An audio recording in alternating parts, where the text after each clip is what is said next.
A retired Air Force Major General disappears, a NASA engineer dies in a fiery Tesla crash, a materials scientist vanishes while hiking, a chemical biologist is found in a lake, a plasma physicist is killed, an astronomer is shot. Different people, different places, different explanations. But the fields around them all pointed towards the same shadowy world. Advanced science, government labs, defense research, a technology that could shape the future. To be clear, the public record does not prove these cases are connected. Some have official explanations, some have suspects, some remain unresolved, but conspiracy theories don't spread because every detail is proven. They spread because something feels unfinished, and this story had plenty of unfinished pieces, and one disappearance that made people look backward at everything else. A retired Air Force general, he is well known for his research into UAP UFOs, William Neil McCasland. He went missing in New Mexico back in February, and authorities are now saying that they're in fact concerned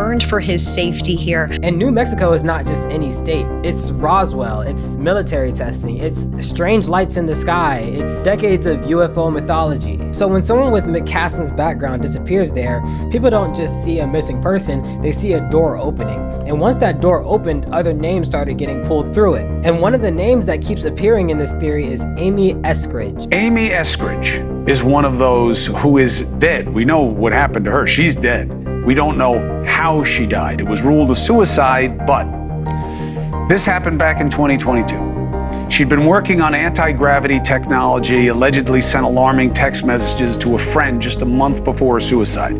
These were the kinds of messages. If you see any report that I killed myself, I didn't. If you see any report that I overdosed, I didn't. She continued, if you see any reports that I shot anybody, I didn't. Now, you could say, okay, maybe she was struggling. These are pictures of her hands. She said that she had been hit with some kind of weird energy ray device, and her hands were red, her window had weird marks on it. News Nation has been digging on this. We talked to the person who says that he got sent these texts, and he is a former intelligence official.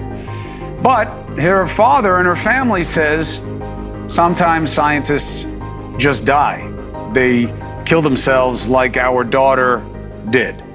They don't believe it was suspicious. The uncomfortable part is this. The military has been interested in advanced propulsions for a very long time. Not because every wild claim is true, but because propulsion changes everything. If you can move faster, travel faster, and use less fuel, you don't just build better spacecraft, you build a new kind of power.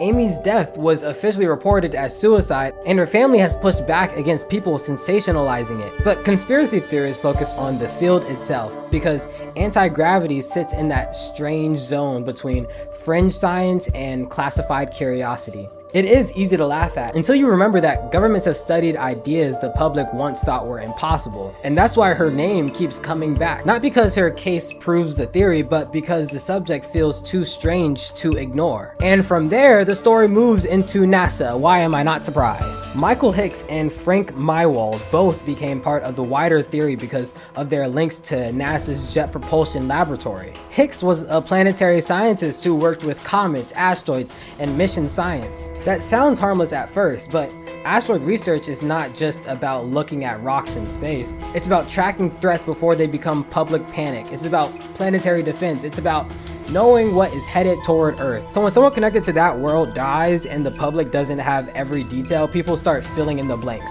Frank Maiwald's work adds another layer. He was tied to space instrumentation and planetary science tools, including technology connected to biosignature detection. Once life beyond Earth enters the conversation, the conspiracy almost writes itself. What if somebody found something? And if they did, who would decide whether the rest of us ever got to know? In a story already tangled with NASA, missing scientists, and government labs, the idea was too powerful to stay buried. Space research became the first pillar of this theory. Monica Reza's case is one of the most unsettling because she didn't just die, she disappeared. The search is on for a 60-year-old woman missing in the Angeles National Forest.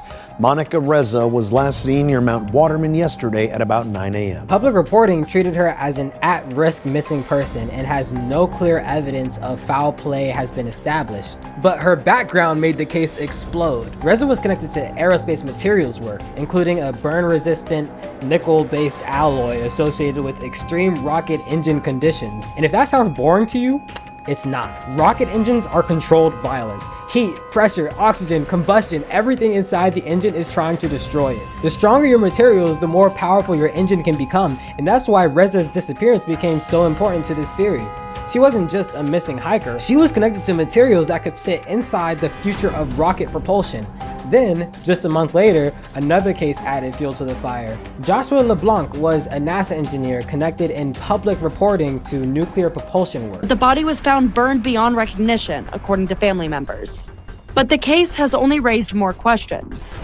LeBlanc's phone, his personal belongings, and even his dog were all left behind in his Huntsville apartment. Family members say the detour and disappearance don't match anything Joshua had planned for that day.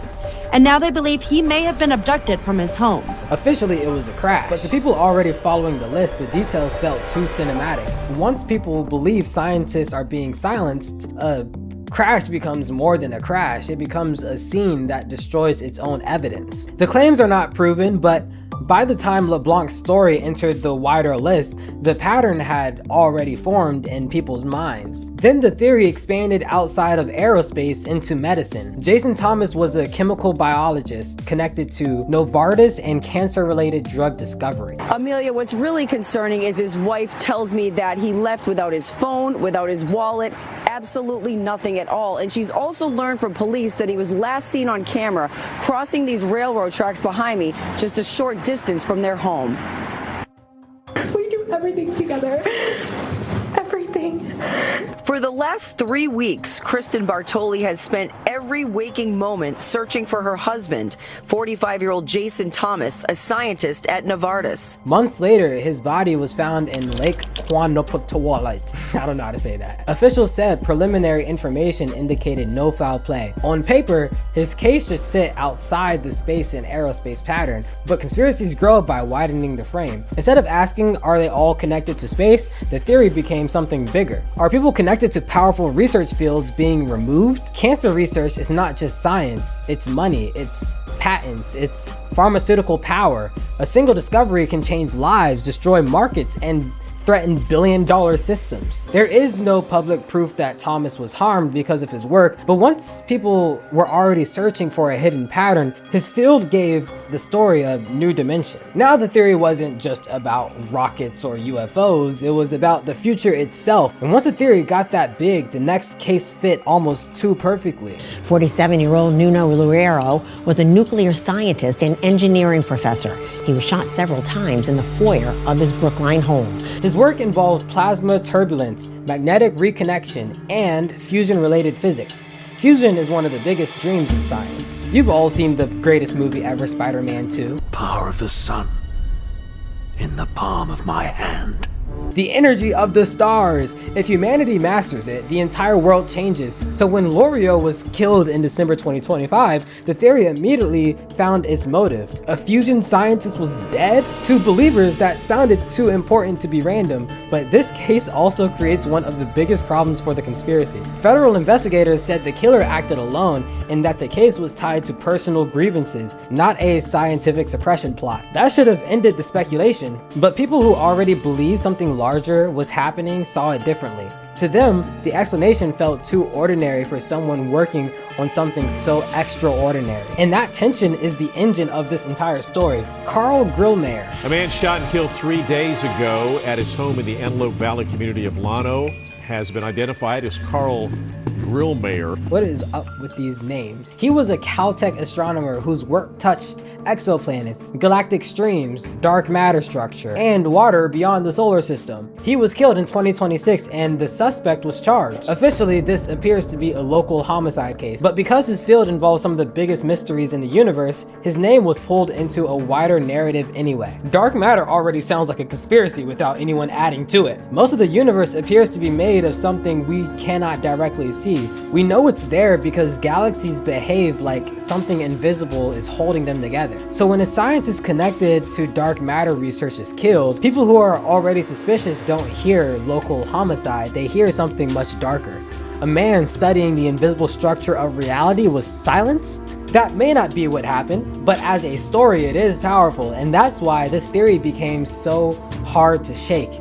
It doesn't need every case to be proven, it only needs every case to feel like it belongs. These people were connected directly or loosely to fields that represent power at the highest level. These are not just ordinary research areas, they are places where science turns into leverage. Control propulsion, and you control access to space. Control energy, you control civilization. Control information and life beyond Earth, and you control the biggest revelation in human history. That does not prove a conspiracy, but it explains why people believe one could exist. Because nobody thinks a random accident is suspicious until the person involved was working on something that was life-changing. And that's the terrifying part. The theory may not need a perfect paper trail. It only needs the feeling that these scientists were standing too close to doors the public is not allowed to open. And here's where the story gets complicated. The public record does not show a proven coordinated plot. These people were not all working on the same project. They weren't all in the same lab. They weren't all connected to one program. The cases are spread across different years, different states, different fields, and different circumstances. And that makes the grand theory hard to prove, but it doesn't make the public curiosity disappear, because the story may reveal something deeper than a secret assassination plot. It reveals how little people trust the systems around powerful science. Most of us will never know what happens inside classified aerospace programs. We don't know what gets discovered before the public hears about it. We don't know how much advanced research is shaped by military money. And we don't know what gets buried because it threatens profits, power, or national security. So when researchers connected to powerful fields die or disappear, people don't just see tragedy. They see the shadow of a system they already don't trust. So maybe every official explanation is true. Maybe these cases were stitched together by people desperate to see a pattern. Maybe the list is nothing more than grief, coincidence, and the internet doing what it does best. But once you see the pattern, it becomes hard to unsee. Because these weren't people studying ordinary things, they were working on the edge of what humanity currently understands. The kind of knowledge that could change where we go, how we live, what we believe, and who holds power when the future finally arrives. And that's why this story feels so disturbing. Not because it proves a secret plot, but because it asks the question people are afraid to say out loud. What happens when someone discovers something the world isn't ready for? Maybe this is all just a conspiracy, but if even one of these cases is not what it seems, then this isn't just about missing scientists, it's about who controls discovery. Who decides whether humanity is ready for the truth?